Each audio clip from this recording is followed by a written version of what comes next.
Былтыркы жылы абдан бир экология маселесине, климат маселесине чоң өзгөрүүлөр болду Кыргызстанда.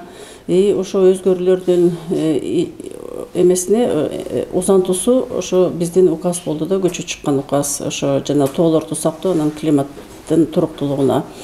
Ушул указ эмне үчүн мындай зарыл керекчилиги?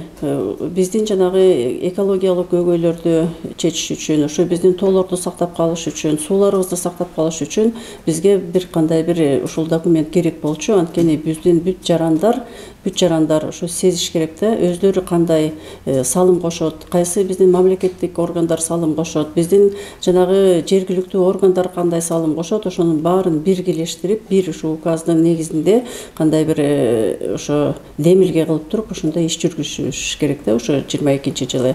Ушул указдын негизинде жанагы план түзүшүбүз керек, жол картасы деп коет. Бир айдын ичинде ошо жерде ар бир жана мамлекеттик органдарга, жергиликтүү органдарга ошо милдеттеме коюлат, кандай чара көрүш керек, кандай бир иштерди аткарыш керек. Анан самый мындай бир чоң маселеси это каражат каяктан табылат. Ошо биздин министрлик как жоопкерчиликтүү орган катары биз ошо каражаттарды азыр эл аралык коомдорго кайрылабыз.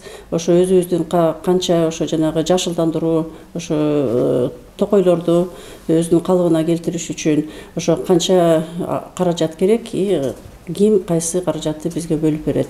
Негизги ошо программабыздын кээ бир уже жанагы пландары бар болчу. Ал Глазгога биз жанагы былтыр ошо Глазгога барганда ошо планыбызды айтып, ошо уже бергенбиз бизге ошо жана парник газдарын азайтыш үчүн 7 миллиард жардам жетишпейт. Ошо эл аралык коомдор бизге бериш керек. Ошон үчүн биздин министрлик азыр ошо жанагы проекттерди түзүп, эсептеп, анан ошонун баарын биз мындай тиешелүү органдарга, башка бир бизнес болобу, кайсы бир жана НПО, экоактивисттер кандай иштейт, баарын бөлүштүрүп каражат тартышыбыз керек да.